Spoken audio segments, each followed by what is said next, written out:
I teach, since 3 years ago, I've taught physics, as well as general chemistry, and I teach verbal reasoning as well for the MCAT. So, but as you know, my specialty is, of course, engineering. I design satellite systems in St. Anne de Bellevue, so it's really fun. So, what we're going to talk about today is we're going to talk a little bit about the structure of the MCAT. We're going to answer the who, what, where, when, and why, and how. And hopefully that'll give you a lot more information regarding this many-headed beast we call the MCAT. It is an intimidating exam. It's probably the biggest exam you're ever going to write. It is many, many, many hours. And so you'll see that it's not just like a regular exam, it's an endurance test as well. So what I'll do is I'll give you some info here, just to start.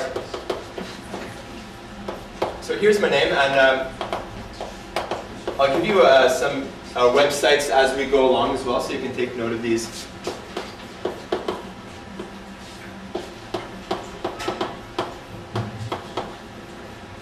Okay, so here's a website you can visit, an email address you can write emails to if you have any questions regarding the Princeton Review programs or whatnot.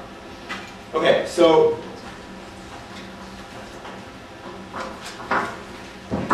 alright. Let's first discuss what the MCAT is. So what does, from the beginning, so what does MCAT stand for? Can anyone tell me what the MCAT stands for? Sorry? Perfect, okay. So it's the Medical College Admission Test. So basically, it speaks for itself. You need to do this exam to be able to apply, and Samir had spoken about that, so this is one of the requirements. It's not the only requirement, of course, but it is one of many. And so you have to make sure that your entire presentation during the application process is very powerful. So if you feel like you're lagging in one domain, then you might want to compensate for that in others, okay? So that's great. So we know that we need to do it. Who's the evil geniuses behind this exam? Should I call them geniuses? I don't know. So who's responsible for administering the MCAT? So I'll give you a hint. It's the AAMC. Does anyone know what AAMC stands for? American Association of Medical Colleges. Sorry? Raise your hand. Go for it. Probably the American Association of Medical Colleges. Yeah, good.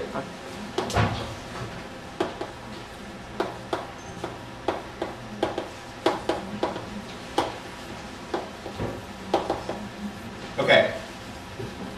So by the way, their website, which you should absolutely check out, is www.aamc.org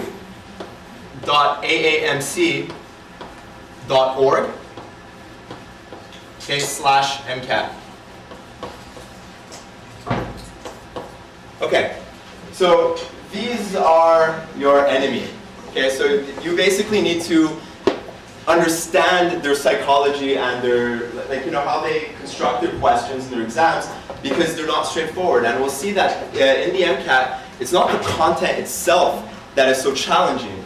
Okay, there are no you don't need calculators. Okay, you don't need calculus. So it's not even, well, some parts are very advanced, but it's the volume of the questions, it's the volume of the content, but it's also the type of questions that they ask. Because us humans, us students, are very predictable in the way we think and in the flaws in our logic, and that they use that against us. For example, can I have a volunteer? Anyone? Yes, you. Okay, so please pick a number from 1 to 10. You want me to say it? Yeah, out loud. 8. Yeah, so I wasn't going to guess what number you were thinking of. That's another seminar. So 8. Now, this question I've asked literally hundreds of times to every student I've had, to every class I've taught, every presentation I've given. And the reason I do that is because 100% of the time, everyone picked an integer. And that's okay, because your answer was valid. It just shows you that we're really predictable. No one has said pi. Pi is a wonderful number. okay? But no one has ever picked it. No one picked 0.1 or 0 or 10. Well, that happens sometimes. But so basically, what we need to understand is, yes, we are predictable, but the AAMC is also predictable. Don't forget that it's a committee composed of humans, just like us. And there's only a certain number of traps that they can set out for you. There are only a certain number of questions they can set out for you. Although you'll never see that particular question that you do during your homework, for example, again, you will see something very similar to it, and the pattern will be the same. And that's what that's what we will teach you, and that's what you will learn when you're studying for the MCAT. Okay, so the MCAT right now is a computer-based test. It's no longer administered on paper, so those archaic days are over. So what that means is the MCAT is a CBT. What does CBT stand for? Computer-based test, okay? So that's kind of ridiculous. Why do we have an acronym for that? Can't we just say that we use computers for the test? Well, the thing is, the computer-based test is different. The CBT is different than a CAT or a CAT. The CAT is a computer adaptive test, okay? But the MCAT is not adaptive. So there are certain tests, like the GMAT, for example, and the GRE, which will actually adapt to whether you got the question right or wrong. And what that means is you can't go backwards, you can't go forward. You have to do one question at a time. It also means the questions get progressively harder and you don't have a choice in the order. So, however, with the MCAT, you can go backwards, you can go forwards, and you can do questions in the order you feel fit. And so there are a handful of strategies that come with that. The second there's a clock, second there's a format, a structure, there are strategies. And so basically, I'll give you an example, is that when you get onto, like, let's say the verbal reasoning section, you don't start with the first passage and then go on to the second and the third, right? You get to choose which passage you start with. So you start with the easier ones, okay? Because you're not going to start with a killer passage that you can spend half an hour on and you'll still get them pretty much all wrong, okay? Or not all wrong, but 25% chance of getting it right, right? If you guess randomly. But it's just to say that, like, some passages are so hard that it's almost not reasonable to spend that time on it. So you start with the easy ones. You secure your marks, and you basically make sure that, you know, while your mind is still fresh, you're just getting your marks. An easy question is worth just as much as a hard one. Okay, so you can scan around, you can mark questions for review, you can get back to them, you can view a grid, and the grid will tell you which questions you've marked, and so you can navigate very effectively. Okay. So that's what the MCAT is. We saw who administers the MCAT. And so what about where? Like, where are you going to actually do this exam? So the MCAT is administered across North America, and there are test centers in every major city of this continent. Okay?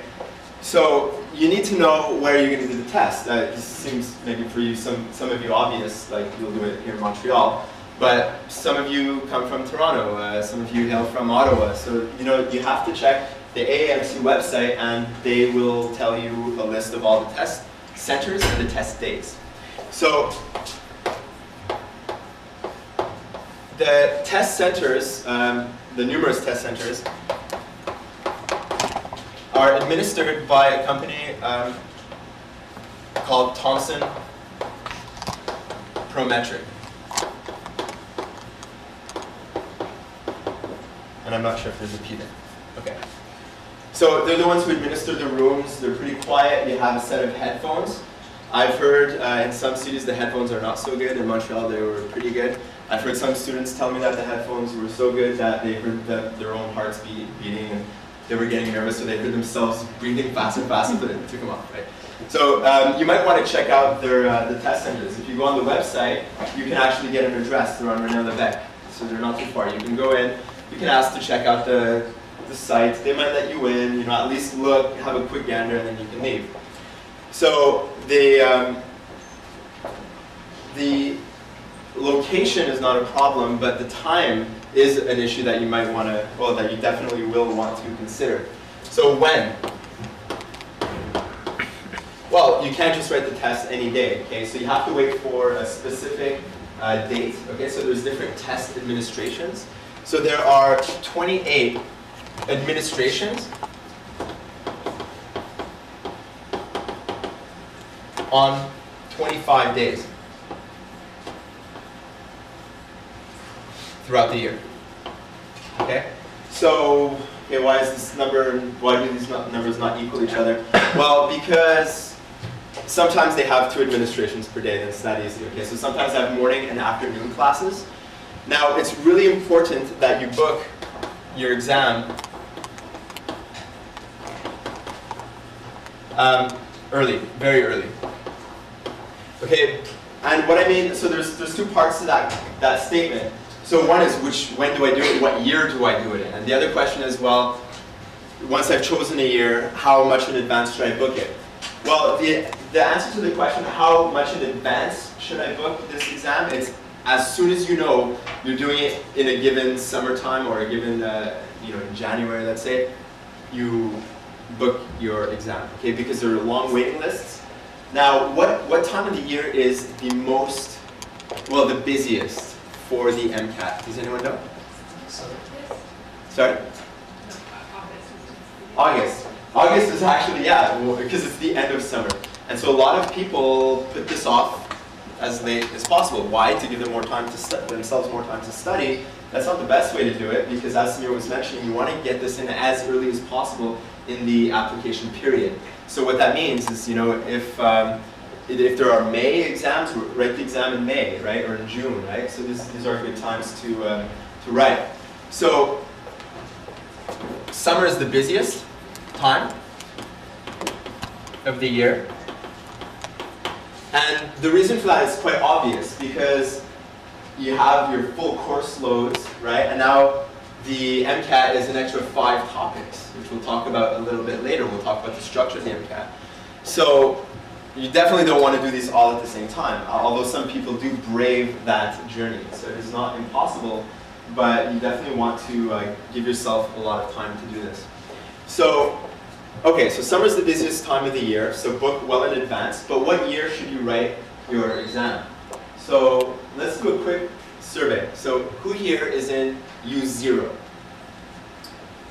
The keynotes. Who here is in, I'm just kidding. That's great, you have to be ahead of the game. So who here is in U1?